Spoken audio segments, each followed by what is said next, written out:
Hello, welcome to the session. We'll just allow a moment for everybody to come in through the door and then we will begin.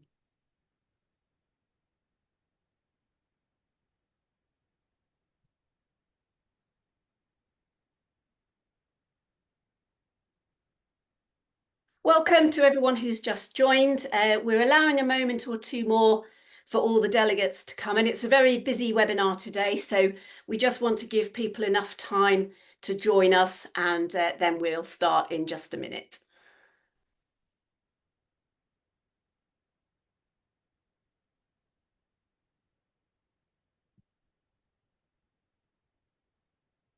Great numbers. Lots of people joining.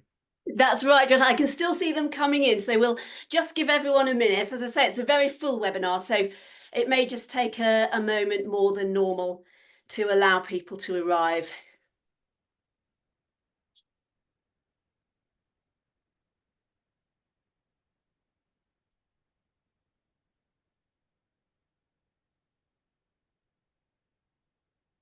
Welcome if you've already joined us. I can see more people are still coming. We'll begin in a minute or two.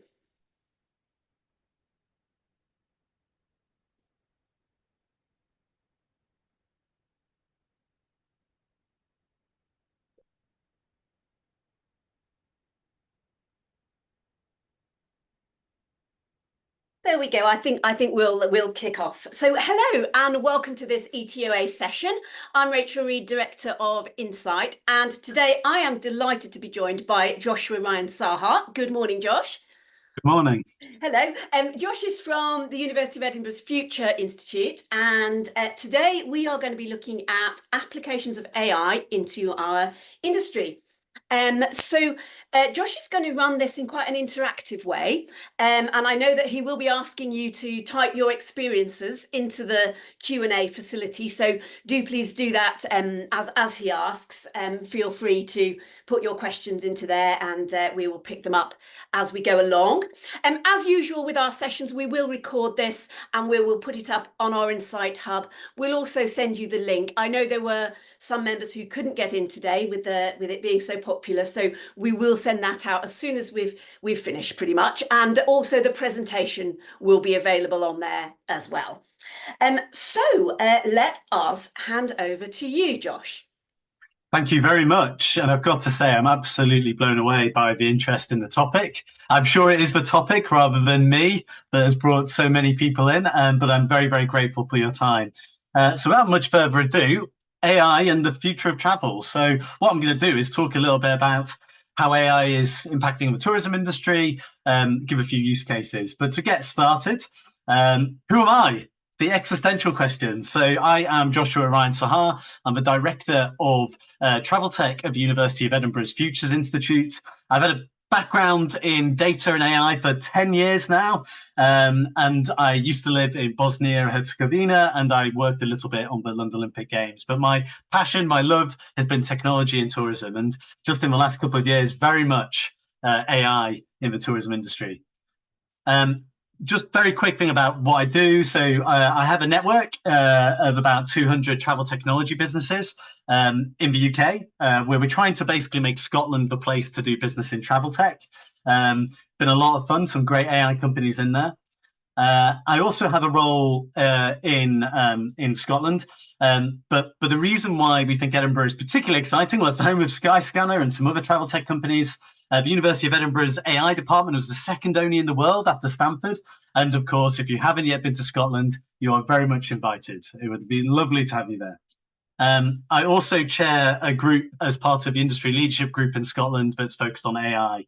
And Scotland, we're trying to become ready for be a world leader in 21st century tourism. So that's enough from me. Let's get into some of the things we've been doing. So just in the last 3 months with my partners at Group Now, a great team, we've been working with about 120 destinations on the topic of AI as part of their AI Opener program, which has been fantastic. And actually, just in the last 3 months, I've also been doing a little bit of work in collaboration with OpenAI and Anthropic already. So there's quite a lot of stuff going on in this area, and hopefully I'll be able to share some exciting news and points. But the real reason I wanted to be here was that is this quote, which is, "We overestimate the impact of technology in the long run. In the short run, and then underestimate it in the long run. And already we can feel the changes just in the short run. So I can't imagine what's going to be happening in the long term." And so it's so important. I mean, if you just look at some figures globally, there's been 100 billion just invested this year in AI. And then the value of these companies, including some of the world's biggest companies, of course, is now at 9 trillion. So this is not going to go away. This is changing our lives, and it will change the tourism industry. But one thing I would say is that it's even showing up in the travel tech investment patterns. So if you look at what Lufthansa was sharing, 65% of all the investment in tech companies in travel and tourism is in AI. So it's a huge thing. So first question, and over to you, Rachel, is what AI tools have you tried and how often do you use them? And just to say, please do write down your own thoughts and experiences in the chat. The reason we want to do this is I am limited in the knowledge that I have. I try to be on top of things, but because it's so broad, everyone will have a range of different experiences, and actually learning from each other is a major part of this. But Rachel, what do you use? Just to say, folks, if you are looking, it's the Q&A facility rather than the chat. So type into Q&A. Well, I would say on a personal level, I think I've been using things like ChatGPT to go, I mean, I find actually even just on Google search now, when you look for anything, the first thing that comes up is the AI summary. Big change, right? Pardon? A big change. Yes, absolutely. So I would say that to me is probably the most obvious thing. But one thing we were talking about as well, Josh, is I might have used some stuff without even realizing that it's an AI tool. That's right. It's being embedded into so many different things. So please do keep on putting your thoughts into the Q&A. I think we're getting some really interesting responses already. We've got some more questions to come up, but let's get into it. So first of all, this talk is called The Future of Travel. But one thing I'm very aware of is working at Edinburgh Futures Institute is you can't predict the future. And anyone who says they can is telling you a fib.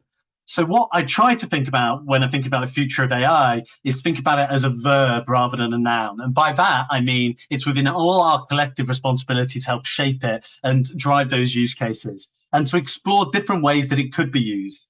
So without further ado, let's get into how it's used now. So we all know about ChatGPT. It's become a sort of a word synonymous with AI. There's, of course, Claude, Anthropic as well. There's Google Gemini.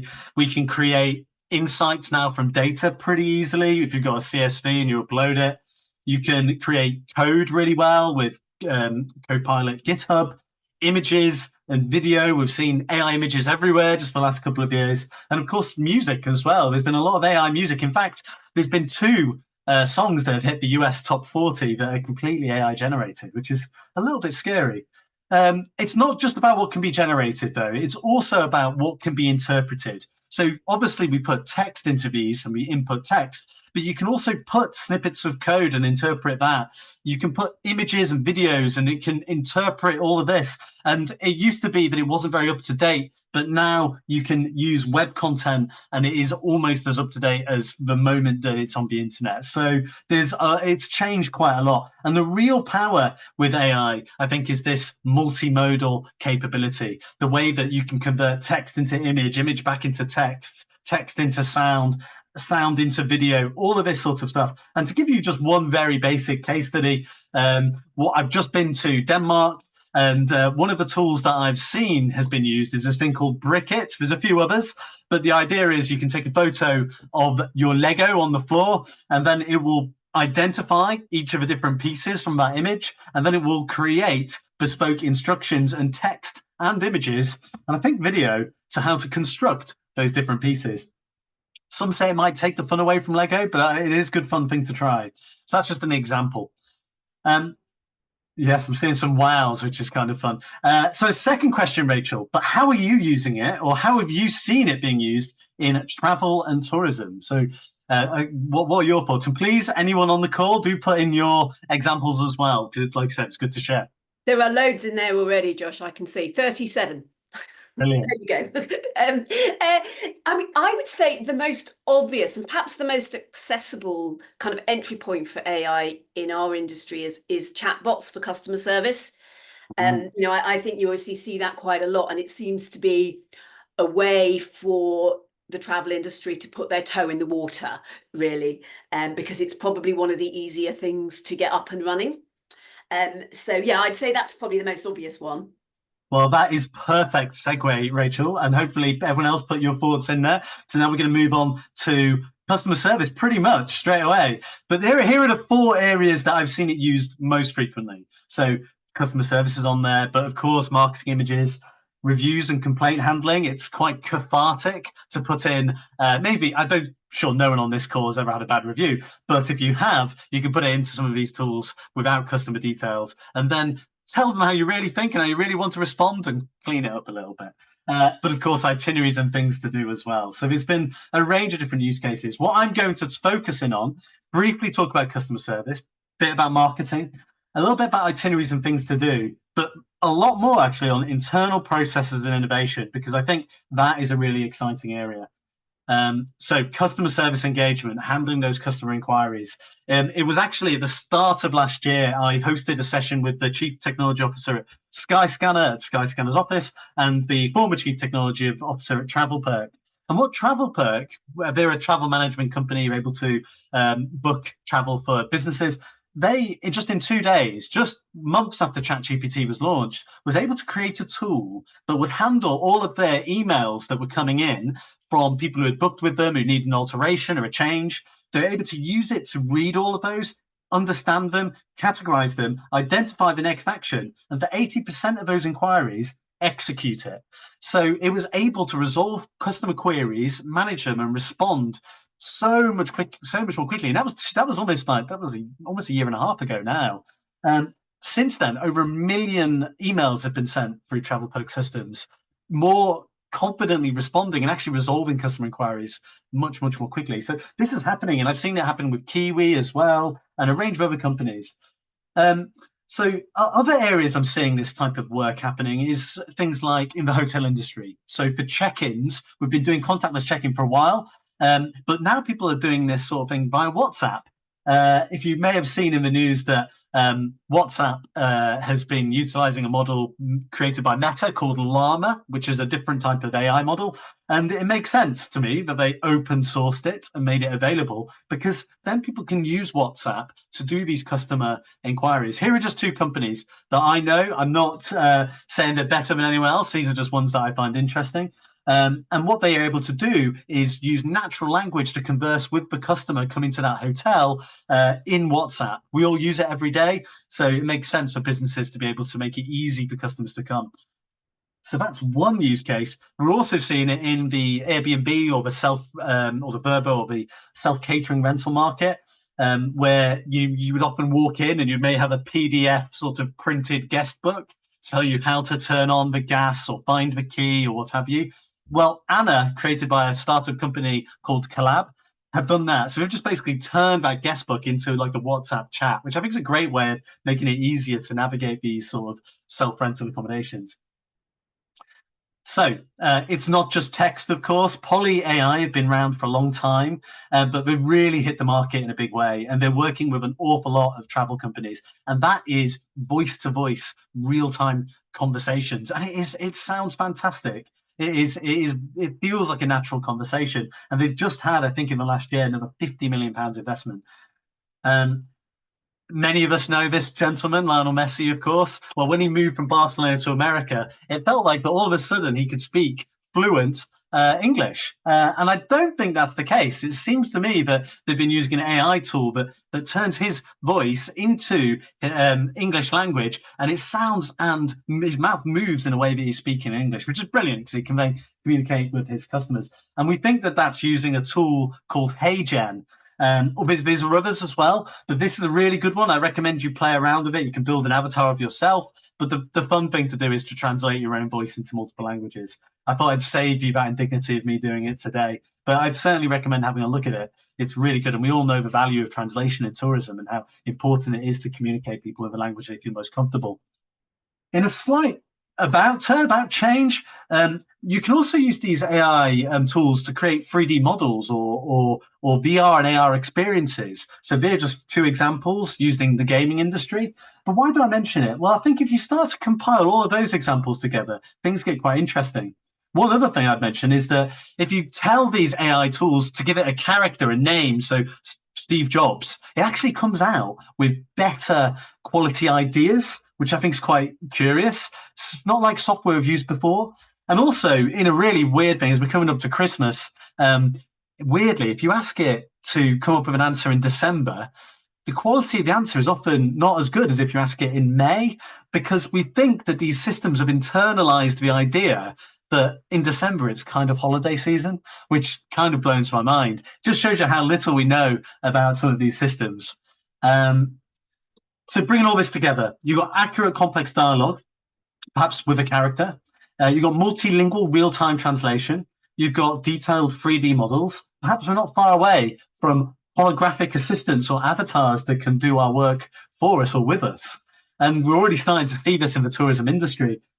This is not something you can have a conversation with, but holographic displays are popping up at JFK. If you go to Miami, you can dial up DALL-E. And what I mean by that is they have an exhibition where the phone, you can pick it up, designed, of course, by DALL-E, and you can have a live conversation with DALL-E. Of course, it's an AI using his voice, and it's trained on all the information within that. So I think that's a really exciting, interesting, creative use case.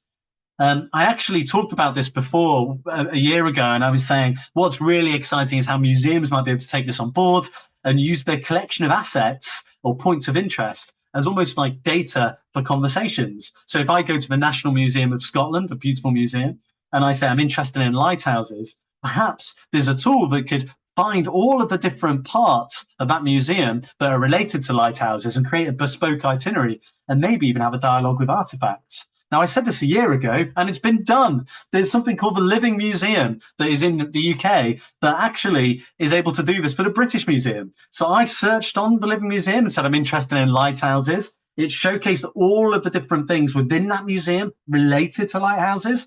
And then I actually started having a chat with the Bell Rock Lighthouse etching here. Incredible. Recommend having a look at it. Really great way to interact with artifacts within the business. So back to you, Rachel. What AI use cases have impressed you the most? And also, again, this is all for everyone on the call. They're just some of my ideas. I want to hear some of yours. Get them down into the Q&A. But Rachel, what have impressed you the most? Well, I think anyone who saw my presentation at GEM, our conference recently, will probably know the answer to that, Josh, to be honest, because I think the thing I find so exciting about AI for tourism is what it can do with large amounts of data and what we can use that for in terms of planning and decision making. So I showed a few models made by a guy called Edmund Morris from a company called Equator AI. And he uses, as you would expect, AI to generate tools and then for things like understanding the impact of crowds. So you can see where crowds have been in certain cities over time, and you can run it and it moves up and down. So you can see if some of your policies perhaps have worked to have visitors being dispersed. And I thought that was amazing. And he had another one about the impact of short-term rentals. So you could see areas where short-term rentals are putting pressure on living and community spaces. And it's not just for like obvious places. There were some cities that you might not necessarily think of that he had a model for, say Oslo. And it can already show you areas where impact is starting to build. So that is something you can use for planning, which is fantastic. Rather than having to be reactive, destinations can be a lot more proactive. And I just think it's amazing. So that's definitely the most impressive for me. So prescient for this moment in Europe around tourism. Edinburgh is no different to many of these other destinations. We have a wonderful tourism industry, but some serious challenges as well. That was one I didn't know. And actually, I'm going to go check out Equator straight away after this call. What a great tool. And just to say that again, I'm giving this talk. I don't know it all. It's changing so fast. There'll be people on this call now who will have new tools. So getting them in that Q&A, they'll help this community share the great things that are going on. So, right, promotion, marketing and discoverability. Now, here is, I think, some of the best uses of AI and some of the worst. I think we've seen so much AI generated marketing copy. And this is what I call the brown Play-Doh problem, or the brown clay problem. If any of you have children, you buy them Play-Doh and you get these beautiful, bright, vivid colors. And then after 5 minutes, it's brown, gray, and it's in your carpet. Well, that's what I sometimes think AI marketing copy can be like. We have these wonderful institutions, organizations, and if we put it in AI to create marketing copy without a distinct, unique voice, it's just brown Play-Doh. It's just the same as everyone else. And unfortunately, I see a little bit too much of it. If just one word of warning, especially if you're doing this in English, if you see the word Foster's come up, I think it's an AI. Whenever I've used it, I have to delete the word Foster's at any time. So that's one perhaps challenge of AI. The other thing I always think about is AI images. And I think in tourism, this is an image from Scotland. We have the most beautiful images. We want the authentic product to be shining. So why AI images and video? Well, there's a few use cases that I think make sense. Now, first is storyboarding. So if you are coming up with some content, you're working with a digital provider, then it's a good way to get some of your ideas down in a really vivid, creative way. Also, these tools are really good at editing, adapting, and make the creation of video content much quicker. So if you've already done some filming, then you can adapt and edit it much faster. But also, we all know not all of us have huge budgets. Sometimes just coming up with something that's good enough at low cost is important. I'm going to come into the ethics right at the end of this talk, so I will come back to that. Just two video and animation tools that I think are really exciting and interesting. One is Runway. What you can do with Runway is actually put two images, and basically you can put the starting image and the last image, and then it will create a video to join the two, which is pretty remarkable. Pika's another, does something quite similar. They're the two best ones I've seen at the moment, and they're very good for sort of like product advertising and things like that. Again, not full videos yet, but real high quality tools, no doubt. Another way that I use images, and I think is a really easy way to get started, is putting images from the website for accessibility. I know they're doing this in Austria, and it was an incredible work with my friend, Dr. Roman Egger, who you should all follow. He's incredible. And what they did is create a tool to automate the creation of accessible labels for the images on the website. Really important, and actually quite a labor-intensive program of work if you're not doing it with AI. Right, AI itineraries and planning. Being in the travel tech world, this obviously interests me. And when it first AI hit the market, this is what I saw tons and tons of companies being set up in. Here are just two examples, both great, but I think they're similar to quite a few others, and you'll all have your own examples. Here's one example, Hey Haddock, that goes provides some suggestions of my hometown, Grimsby. You should all go, it's lovely. So there's other tools that are coming out. There's a couple of companies I really love. Byway, who are a UK company. They've been around for a while now, but they do amazing tours where it's traveling through, not flying over. So really sort of non-flight based trips. And they've been using AI in a bunch of ways to create these non-flying itineraries. Fantastic. Road Tripper, I think in the US, doing road-based driving tours, which I think is particularly useful in the US. So there's the niche path. You have tools like Trip Boutique, who've been again around for a while, but doing some great tools for destinations and destination management, providing that infrastructure for businesses and destinations. Vacay, who are doing this again for travel agents. Again, I'm not promoting any of these really. I think there's tons of tools, but they're ones that I've seen that have been interesting. That's more sort of a planning of a trip. You have tools like Layla that kind of do this throughout the trip. So from the dreaming, planning, and experiencing. And I've had many conversations with Layla on my trips to places like Norwich and so on. Really great, fun tone of voice. But you're seeing a lot of them. And it's not just the small companies. Of course, the big OTAs are doing this. This is just one example. Romy from Expedia, Skyscanner, a meta search, big meta search company here in Scotland have been playing around with it, Booking and so on, all to create these sort of personalized searches. Of course, OTAs have a lot more data, so they can potentially be quite strong in this area. But the one company I'm always looking at is Google, because they have so much data. They have so much data on all the flights, the hotels. I think if there's one tool that is the most powerful travel tech tool in the world, it is, of course, Google Maps. Not only are they doing amazing visual search tools and AI routing within the Google Maps tool, if they combine that with your own personal data and the ability to create those complex itineraries, that feels to me like that's going to be a big player in the itinerary if it isn't already. What I really like, though, are some of the more boutique tools. So there's a company, again, it's a Scottish company called Oblo, and what it does is it combines curation with large trip planning. So with some of those previous tools, they're brilliant, but it is sometimes difficult to really make sure you're on the path that is trusted, or the path that you can get additional validation from that might not just be what's top on TripAdvisor, what's top on the Google review.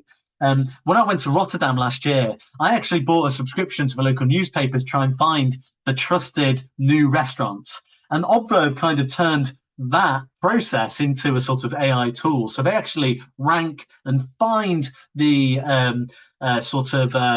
the sources that they trust the most and that you think provide the best value. And then they provide these AI concierges to hotels. But I really like it because it's curated. And I think that combination of curation is really, really important. We did a futures process, a big futures workshop a couple of years ago, and we asked people to think about what would be an amazing future of tourism. And one of the things they mentioned was, well, it wouldn't be great if you could have an AI planning tool, but it's not just for me because I don't travel on my own that much. I want it to be for my family. We all have different preferences, but we all want to be together. We want it to be responsive to the weather, so it tells me to change something if the weather is bad or the weather is particularly good. We also want to know if there's an event that just happens to be close by when we're going past it. And all of these things are not yet really built into these tools. We're starting to see some great tools like Mindtrip that allows you to combine multiple people's desires and wishes. So as a group of family or a group of friends, you can do it. I think that's really nice. Really great company called I Wonder that does this in situ. Rather than saying this is what you are as a person, it says that you can choose different avatars that you can follow that may represent how you're feeling at that particular moment. That's a different way of doing personalization. I think that's really nice too. One of the gaps we all have perhaps is personalization, having that content. So there's a company now called Legends that is able to help people share their data, my own personal data, with companies securely so that they can actually create better trips for them. So I think that's a really nice and interesting use case. Certainly recommend looking at that. You have now amazing AI prediction tools for weather. In Scotland, sometimes it feels like we don't need the AI because it is often we need an umbrella. I say that looking out to a beautiful day in Edinburgh, admittedly. So there's a whole range of different tools. One that I really love related to this is called Be My Eyes, and it's been done with OpenAI, where if you are traveling around a destination and you are partially sighted or blind, then it can be a challenge. AI can create that multimodal experience or use maybe visual images coming through and provide a live audio description to someone's ear. To really help that accessibility, either in a destination or in a attraction, can be really powerful. In the future, perhaps we're going to be seeing something different. My friend Alex Bainbridge at Autora, he's been thinking about autonomous vehicles for tourism for a long, long time. And actually, Accor have done some work with Citroën to design the autonomous vehicles of the future. So perhaps these trip planning tools will be embedded into amazingly beautiful designed autonomous vehicles. Maybe that's not too far away because there's already over 150,000 subscribers to Waymo in the west coast of the US. So, you know, sometimes we may think these things are a distant future, but these beautifully designed experience tools might be coming soon. But there's a major challenge for all of this. And I don't have to tell a group of experts in tourism that the serendipity and spontaneity and surprise are really important. On the left-hand side, if you're in the medical world, you don't want to be surprising people. AI can be really valuable. So if you want to help cure someone or help someone get better, then you could use AI on the data of that patient, the best available research about that illness or the symptoms, and then AI will pinpoint one or two things that are really, really valuable. But in tourism, like in our Edinburgh's Fringe Festival, you kind of don't want that all the time. You want people to explore more widely, have more spontaneity. So I think that's still a big gap. The other thing I'd say is the IKEA effect, which is that we buy into something more if we've helped produce it or create it. And I think having at the click of a button itinerary built for me doesn't work. I actually want to be able to, I want to see how the sausage is made. I want to partially create it. I want to have dialogue and understand and change and explore. what's to be done. So I think there's still a bit of work to be done there. And this all comes down to one of the challenges in AI, which is automation or agency. How do you dial it up? How do you dial it down at the right moments? Some things we know we don't want to do. We want to automate, and I'll come on to that in a second. But other things we really want to have that agency. Now, a few final things. We've already talked a little bit about search. Rachel, you mentioned what was happening with Google. Perplexity was a search company that really tried to provide the answer first rather than who paid the most. Conversely, they've actually gone to a more ad-paying model. Just in the last week, we've seen that ChatGPT have created their search function, Search GPT. And what's really nice about it is it lists the citations of where it's got its information from. So that's kind of cool. So it provides that background. So this is just one question: what should I do in Budapest? And it gave me a trip plan and itinerary, and it was all referenced again. So this is changing tourism discovery already. Social search, you might ask me. You might be saying that a lot of our visitors are now maybe Gen Z and they're using different tools: TikTok, YouTube Shorts, Instagram. Well, there are a range of different tools that are now being built for that. So if you have a trip video, maybe from an influencer, there's now tools that can extract all the information from that video using AI and turn it into a discoverable map, even with booking links. So, there are ways that these social searches can really help monetize as well. Now, the big change in AI recently has been something called AI agents. So you may have seen in the news that Claude's Anthropic, and actually recently Microsoft, have created a tool where if you ask it to take over your mouse and to be you on your computer and execute an action, it can try and do it. So it can fill out forms for you automatically, and it could potentially book trips, say Claude. So what does that mean? Well, we all know that direct booking is a really, really important thing for our small businesses. Rather than going through the OTAs, a lot of them want to be able to increase their direct revenue. Now, there's a great company called Directo that does this, and it has a little widget that you can find a cheaper price if you're maybe looking on some of the OTAs.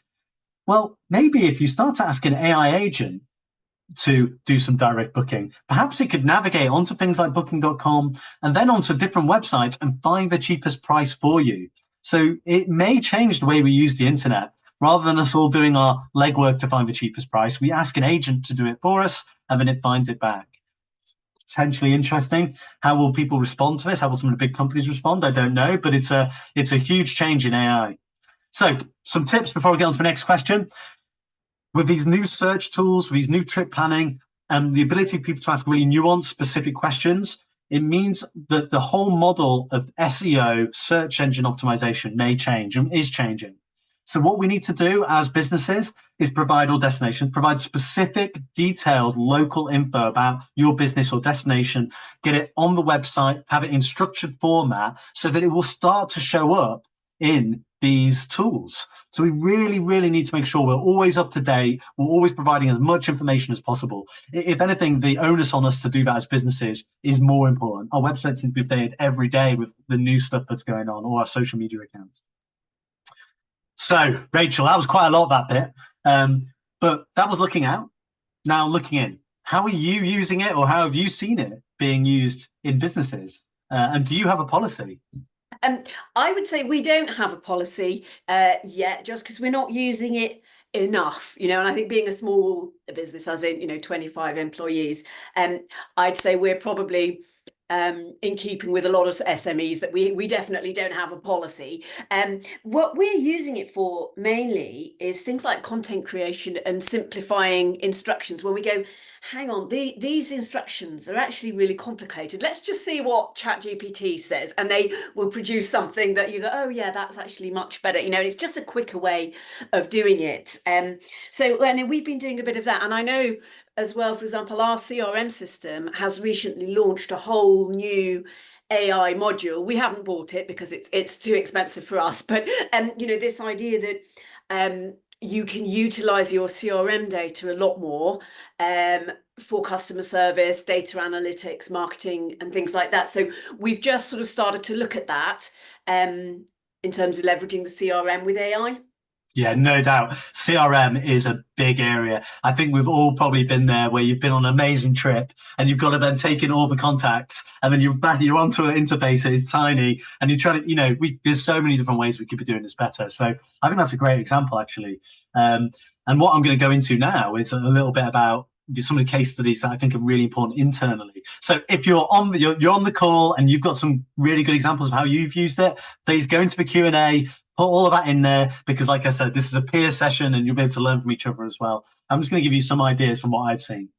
So how is AI practically helping SMEs internally? What are the organizational models to innovate using AI?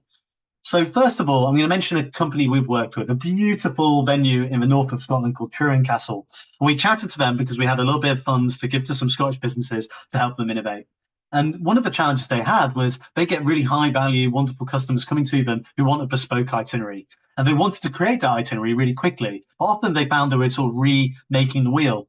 So we worked with an Irish company to connect them to the Turin Castle to create an internal chatbot. So an internal GPT just on OpenAI, ChatGPT. And what they did was they had all of their own unique knowledge, which isn't shared with any other model. So they could more quickly generate the text for their bespoke itineraries. And even now they're starting to do that with design work as well. Now, the best company I've seen have done this are Holiday Extras. Fantastic company. They've got a great website case study on OpenAI, and they created a whole suite of these internal GPTs, these internal chatbots, just for people within the team. Here are all of them, like loads of them. Now, why do I think it's interesting? Well, I think it really helped support employees. So they had, this is just some of the stats amount of hours they've saved per week. But the ones that I find really interesting are help to give feedback. So they had a GPT tool that they could, any member of staff could access. I need to give feedback, but I want to put it in the right way. And then it could align to HR policies. So it helped them get better. Contracts and T&Cs reviews to make sure that what they're doing is in line with legal policy, but also get the first iteration of the contract. So then legal team can save a lot of their time. We all know that legal teams often snowed under. And then what I really love is growth strategy, which is I'm doing this work. Does it align to our strategy? And they created a little tool internally to align everyone's work to the strategy. I just thought it's really impressive. There's a whole load of other ones. That case study is worth checking out, and I'll make sure we share it as well. So that's some things. There's a really interesting way of accessing information within businesses as well. Often we probably have thousands of documents within each of our business and we don't know where to put them. We then try and find them. We can't extract the right information. Well, there are a load of tools like Google's Notebook LM that you can start putting some of these documents into a shared space, and then you can search using AI and just extract that information quickly. Key thing here is making sure it's the most up-to-date policy in there. The cool thing about Notebook LM as well, you should give it a try, is if you put all this stuff in there, actually create a little podcast for you in very American voices, but it's great. It's really good fun. I actually did this for the Edinburgh Tourism Group yesterday to understand our data, and it created a little podcast about the data of Edinburgh's tourism. So it was good fun. Now, I produced this report 2 years ago where I confidently predicted AI chatbots were not yet ready. So perhaps don't read the report now. But one of the things we did look at was all of the different ways that technology could potentially change and impact businesses that are struggling with staff shortages. And the thing that really came back was a lot of small businesses' tech stack looks a little bit like this. Messy, complicated, things are connecting and maybe not connecting. And it came across another area of technology called process automation. This is just one example that I've put down here. You'll be able to see it in the slides once shared about how do we compile financial information in a standard format, automate responses, and understand the data.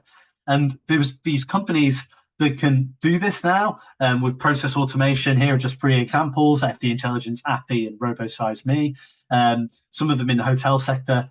And why is it useful? Well, it means that you don't have to always be waiting on API integrations to be built. If you have a mapped out process, then these AI bots can now execute that process between different computer systems that you might have. It basically goes into your user interface, fills out the details, and copies and pastes the information for you with exception reporting. So that if there is something weird coming through the data or it's not quite right, it will tell you. It can still be a bit fragile, but the power of AI here is that it can interpret things like complicated PDFs. Say you have a PDF invoice and put it into your financial system automatically. So really big time saving. And FD Intelligence have done this with Gleneagles Hotel in Scotland and saved many days worth of work so that people could be reorientated to that work that is customer facing. There are tools now. This one is in the US. It's called Folio. That procurement can be quite hard for tourism businesses, especially if it's got a lot of food and drink. It can create an AI-generated storefront just for your business so that you can understand the different suppliers you've got, the availability and price comparison, well, also the data of your previous purchases. And it just pulls it together in a unique AI shopfront. And we know that procurement and buying can be a big time and cost of many businesses. We've heard it already from Rachel about AI used to clean data and organize data. Well, it's great. Of course, not customer data, unless you have tools that are only internally created, but a really good way of being able to neaten up the data in some of your spreadsheets. And I've seen some incredible tools now that use satellite imaging, and you can just upload those images onto ChatGPT or other tools, and it's actually able to interpret them really, really well. So there was an economics company I met in Dublin that was able to see all of the different business types on a map of Dakar, and AI was able to categorize them really, really quickly. Almost as good as these very heavy deep learning computational models that they usually use. So these image processing tools with satellite images or cameras can be really powerful in terms of getting business information out of it, like counting numbers with privacy preserving cameras and things like that. So these huge use cases for internal management as well in destinations. Now, one area that I'm particularly excited about, we've done some research in the university on it with Dr. Bettina Neeson, is data-driven souvenirs. So I was at the Lego house in Denmark a few weeks ago, and you could personalize all of the different things that you did with this little wristband. It was amazing.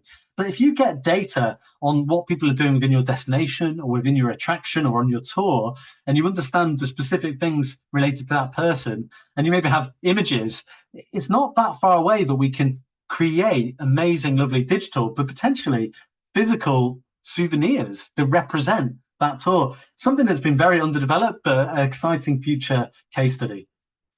Now, the final bit, being responsible. I'm coming back to you, Rachel, and everyone on the call about the key question here, which is, what is your biggest concern or fear regarding the use of AI in tourism?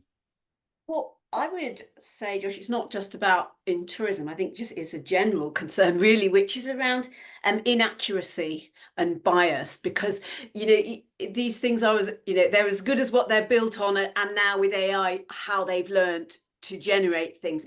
But I suppose I do worry about what's been fed into it in the first place, because they look at what's prevalent, and sometimes, as we know these days, things can be prevalent but still very damaging or utterly inaccurate. So I suppose accuracy would be my concern. Yes, yeah, that's right. And I just went into the chat. I think it might be on the screen now, but personal data misuse has come up as well. I think that's a really, really important one. And yeah, we're still getting some great questions. This is an important one. I please do encourage you to share your fears, concerns. It's only getting them out in the open. Can we try and work through them? I've got a few case studies now to go through, and I'll touch upon all of those as well. I also saw someone, any tips on Canva? I do love using Canva, so I will give some handy hints to anyone who wants it if you contact me at the end. So exactly what you said, Rachel, hallucinations. And we all saw this example coming from Air Canada, where they built a chatbot and he started coming up with the wrong thing, and they were liable for it because they built the tool and it wasn't coming out with the right information. So I actually met with Kiwi over in Dublin at the start of September. They built a tool not dissimilar to this. And I said, well, how do you avoid this?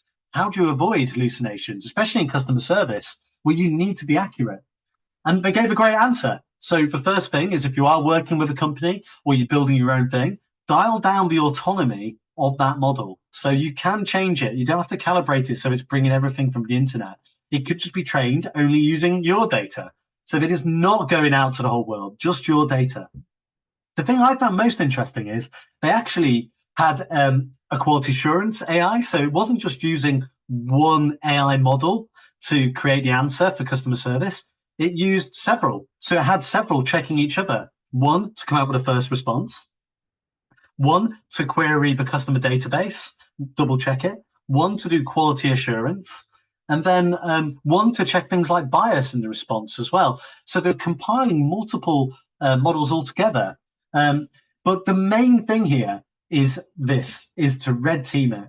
Red teaming is where basically you get in a room, you're producing this thing, you test it with all the most horrible questions you can imagine to make sure that it's not coming out with things that are incorrect. And if it is, then you need to go back. It's not worth the risk coming out with something like this without really testing it, being sure. And get external people to work with you on it. Always go to external expertise as well. This is especially where it's customer facing. Now, there are ethical questions here about where has this data come from to train these models. There are multiple case studies already about people being sued or things going through the court already. Some have been resolved, some haven't.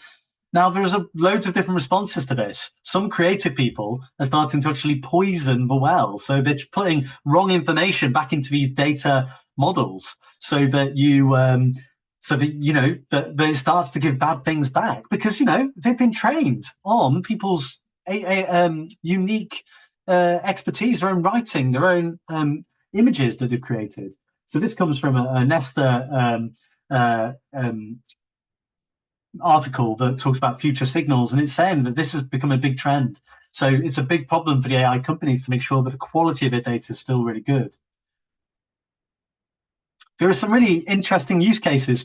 So for AI image generation, there's a company called Exactly.ai. I haven't seen any others like this, which are actually working with artists to upload their own unique artwork. And then they're training AI diffusion models on that artwork so that if I wanted to create an image in the style of that artist, I could pay the artist a small fee to create an amazing image in that style. And I think that's really lovely. It's not perfect yet, but I think that's a really lovely way of empowering the artists back.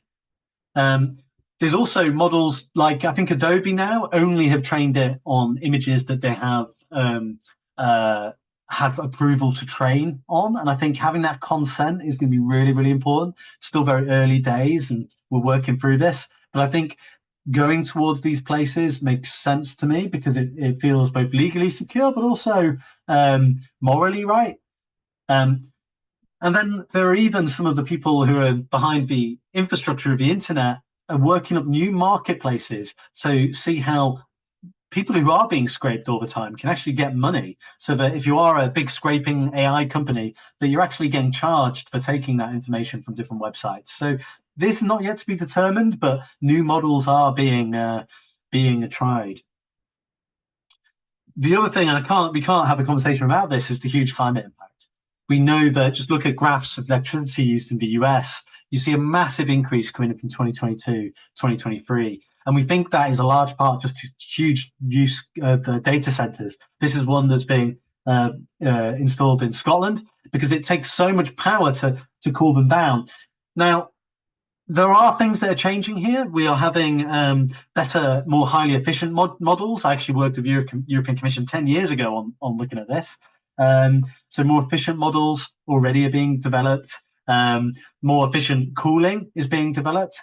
But it's still a problem, and I don't think we can shy away from it. But the thing that I think is the most concerning is trust. And, it's so easy to create content now. It's so easy to create videos and tools. And we've already seen loads of deep fakes. I think there's a possibility that we start to distrust most of the things we see, or we start to seek trusted sources. So one bit of advice for all of you is, how do you prove yourself as a trusted source in the marketplace? Really, really important thing. I think DMOs in particular have a particular emphasis there, but trusted sources will rank more highly, but people will go to them more, especially if content is cheap. But here are the suite of ethical questions that I have. Data privacy. One rule of thumb is just don't put any customer data, don't put any personal data in any of these tools unless you can be 100% sure it is constrained in the environment that you're working on. The black box problem. I was speaking to some academics here at the University of Edinburgh working on the far end of AI, and they're saying, look, we can't tell you how you get one answer over another. They can't unpick that model and understand exactly how you get that answer. Now, just in the last few weeks, I've been seeing some research that is saying, actually, this is not as hard a problem as we're seeing. And I think if there's any interesting area of research and funding, it is about how do we display and visualize how people get a response from an AI query. We've talked about false and misinformation, but it's still there. If you ask a leading question, it will probably come out with a false answer. So you need to get that right. We've talked about legal and copyright. We've talked about climate impact. But biased responses are still a really big problem.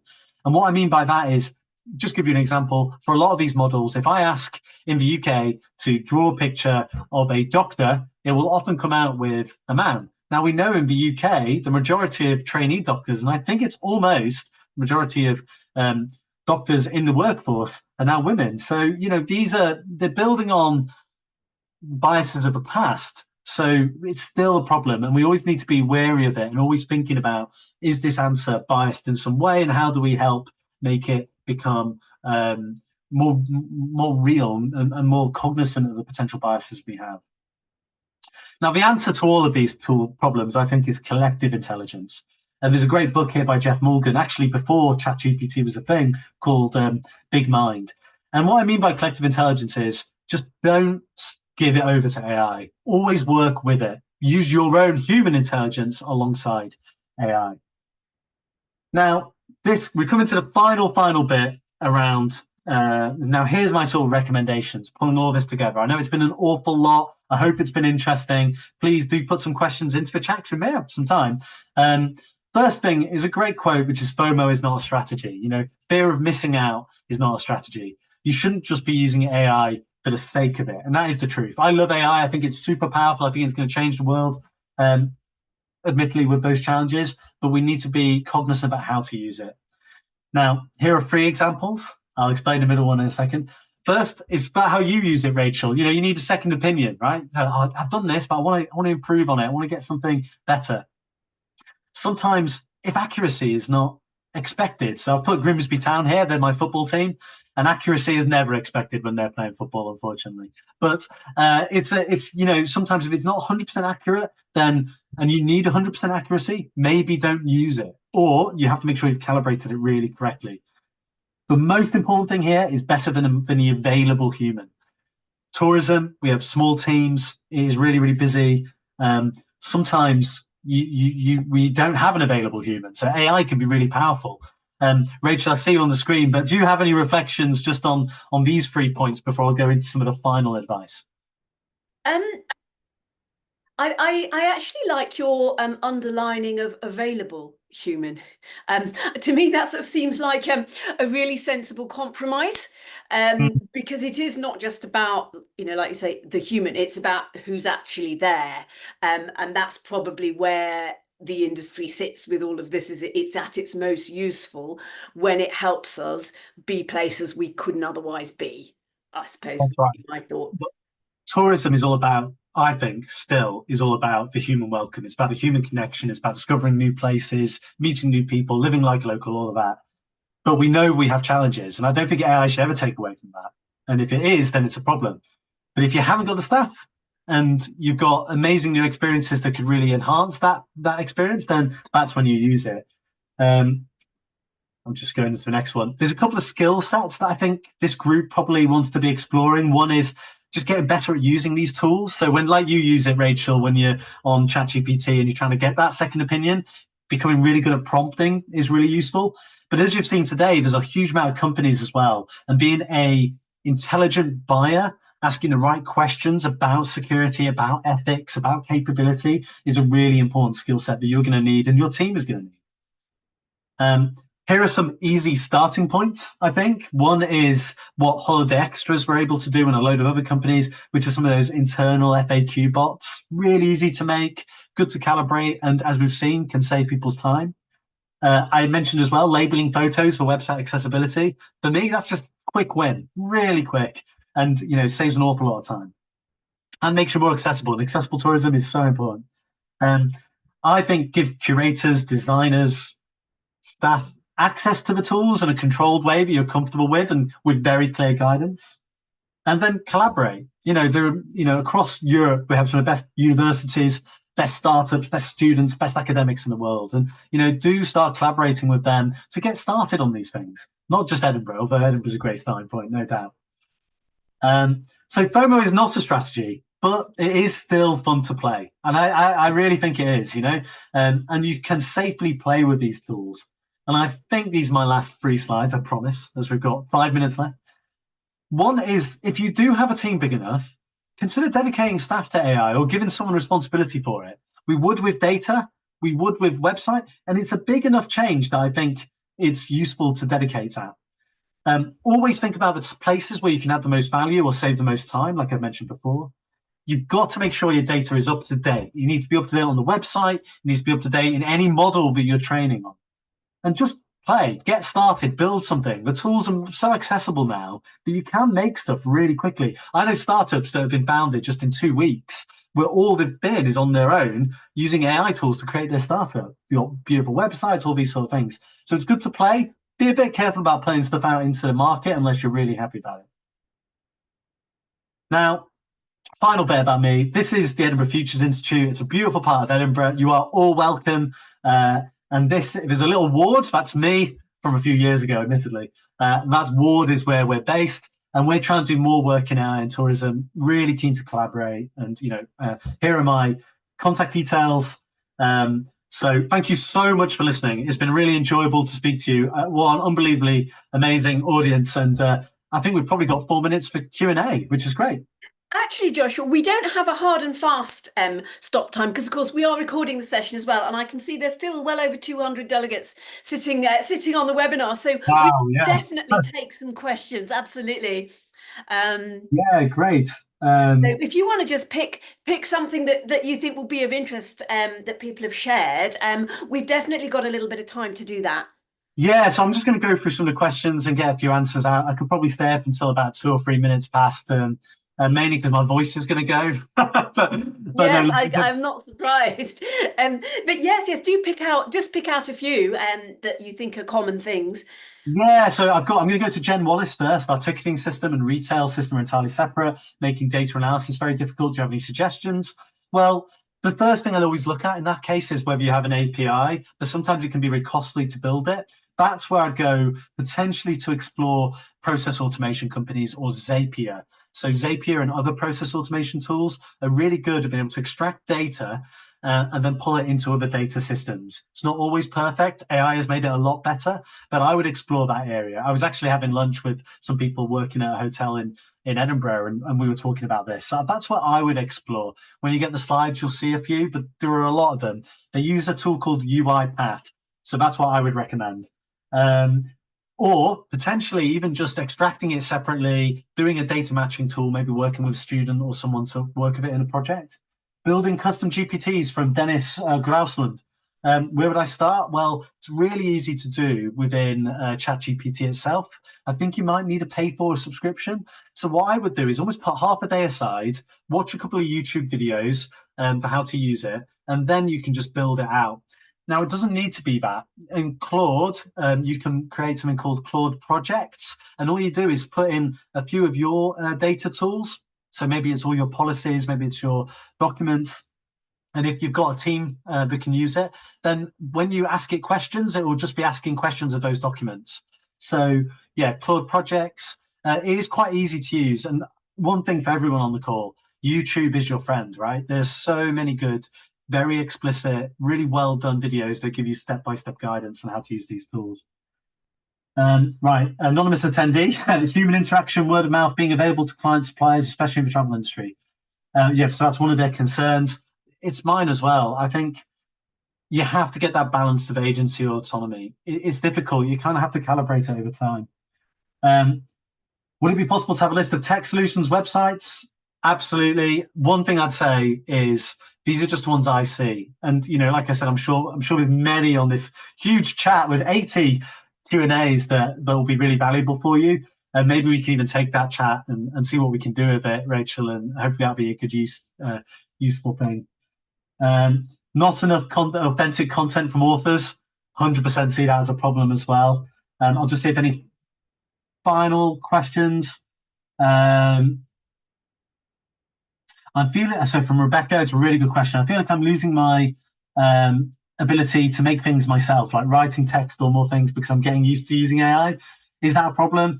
I'm always double checking what I'm writing. I don't trust myself anymore. That's a great question. And I think that is a risk, right? I think there are certain things that you need to write yourself, and there are certain things you need to improve. If you're feeling that, what I would do and what I've done is always get the first draft really, really quickly in a couple of minutes. Just what you're thinking, get it out on paper, get a few bullet points. Think of the words or phrases that really appeal to you and get them down. It doesn't need to be you write everything yourself, but you need to maintain enough of your own humanity and your own expertise in it. So do that first. Don't go to AI first, not even for the ideas. Then you maybe can bring in an AI tool, but you want to get a few set structured phrases, thoughts, and ideas first. I'd mind map and then go into these tools. But it's a really good question, and I think it's going to be important because for some of the concerns people have put in there, we might just see a lot of rubbish that always feels the same. I do this for LinkedIn. I tend to produce the same thing. I haven't actually done a LinkedIn post for about 4 months because I've kind of had mind block and I don't want it to sound like everything else. Right, is there a tool to help improve SEO to help with the new ways of searching? That's from Alex Cayley. Really good question. In truth, I don't know enough yet. When ChatGPT came out, I'm sure many of you used it for SEO. Now everyone's using it for SEO, so you see the sort of battle lines are moving. In truth, I don't know. There's a really good article from Harvard Business Review which said about having structured sentences about your business that talk about it in nice categories, but in fluid sentences. So it's quite complicated. That really helped bring your tools into AI search engines. I can't go really beyond what I said already in the presentation. I actually think this is more about you being on top of your own business information. I'll give you one example. If you're going to a restaurant and you've got a business delegation, we're all trying to find a really nice restaurant that you can close off, that has a lovely room, a good view, set menu, so that you can do it easily. It's really hard to find online because not many people are actually putting that detailed information onto their website. But people are asking AI tools about it, so you need to be presenting really high in that. So at the moment, I don't know any tools. I'm sure there are some out there. If anyone knows any, put them in. I've got Yingmin Fang, who's sending a suggestion of any AI tools that can build a chatbot, can teach basic operation knowledge and answer questions. There's so many. I mean, one I work with in Scotland is called Conversable. Really love them. They're actually working with our university as well. But there's so many AI developers now. I would go through a procurement if you can, a light touch one, and get it out to the market. You'll get a good response. But make sure you're asking those right questions. Are there any currently AI avatar tour guides for visiting cities? Well, I mentioned one, I Wander, really good tool. The one I'm going to talk about one that I think is coming, which is my friend again, Alex Bainbridge at Autora, doing some amazing stuff with autonomous vehicles. But he also created a tool that could drive across Scotland in a James Bond tour, where it's like you're asked, but the tool was Moneypenny, providing you the advice as you went through. So in the voice of Moneypenny. So a lot of people are building it. If I'm commissioning that, I would be thinking about people who've worked in the games industry. They've been using AI for a long time. I'm talking, Rachel. I'm sure you've got questions as well and thoughts before we close up. Yes, my first thought is I think we need a whole extra webinar just for the discussions there. I mean, this has just been so interesting. I mean, just so many avenues to pursue in our industry, and we can see by how popular this webinar's been. It's a topic we'll have to definitely do some more on into 2025. So just before I go off and hear myself speak perfect Japanese in Heijen, I wanted to say thank you very much. We will save all the things in Q&A because obviously there's no way we can get to all of it, but we will save that. We'll make the recording available and we'll also put your presentation up there. So just remains for me to say thank you so much, Joshua Ryan-Saha, and hopefully we'll see you on another one of our sessions. So much. Really appreciate it. Thank you for everyone on the call. Bye-bye.